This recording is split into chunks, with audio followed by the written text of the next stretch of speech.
மாநில அரசின் நிதிநிலை குறித்து முதலமைச்சர் விஜய் இன்று ஆலோசனையில் ஈடுபட இருப்பதாக முக்கிய தகவலை பார்க்கிறோம். விவரங்களோட செய்தியாளர் மணிகண்டனும் இணைந்திருக்கிறார்.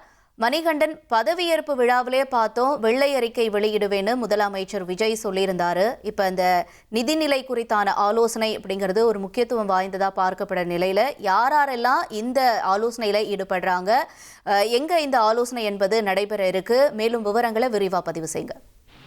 தமிழ்நாடு முதலமைச்சராக பதவியேற்றதற்கு பிறகாக முதல் ஆலோசனை கூட்டமாக முதலமைச்சர் அலுவலகத்துல அதாவது முனிசிபல் அட்மினிஸ்ட்ரேஷன் அடிப்படை வசதிகளை தரம் உயர்த்துவது, அதே போல தற்போதைய நிலை, சாலை வசதிகள், அதே போல மக்களுக்கான தேவையான வசதிகளை எப்படி மேம்படுத்த வேண்டும் என்ற ஆலோசனை ஏற்கனவே நடந்து முடிந்திருக்கிறது. இந்த நிலையில இரண்டாவது துறை ஆலோசனையாக இன்று நிதித்துறை செயலாளர், நிதித்துறை அதிகாரிகளுடன் தமிழ்நாடு முதலமைச்சர் விஜய் தலைமையில ஆலோசனை கூட்டம் நடைபெற இருக்கிறது. ஏற்கனவே அவரது பதவியேற்பு விழாவுக்கு பிறகு உரையாற்றும் போது தற்போதைய தமிழ்நாட்டின் நிதிநிலை என்ன நிலையில இருக்கிறது என்பது குறித்து தெரிவிக்க மக்களிடையே வெளிப்படையாக வெள்ளை அறிக்கை வெளியிடப்படும் என தெரிவித்திருந்தார்.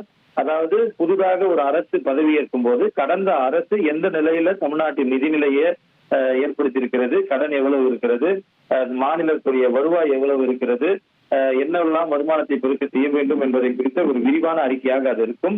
அந்த நிலையில தான் இன்றைய கூட்டம் நிதிநிலை குறித்த ஒரு மிக முக்கிய ஆலோசனை கூட்டமாக இருக்கிறது. இதுல முதலமைச்சருடைய தனி செயலாளர்கள், அதே போல நிதித்துறை செயலாளர், நிதித்துறை உயரதிகாரிகள் கலந்து கொள்ள இருக்கின்றனர். சரியாக 10:30 மணிக்கு தலைமைச் செயலகம் வரக்கூடிய தமிழ்நாடு முதலமைச்சர் உடனடியாக இந்த ஆலோசனை கூட்டத்துல கலந்து கொள்ள இருக்கிறார். உங்கள் தந்திவன் தொலைக்காட்சியில் ரகசிய சிநேகிதியே தினமும் இரவு 8 மணிக்கு காண தவறாதீர்கள்.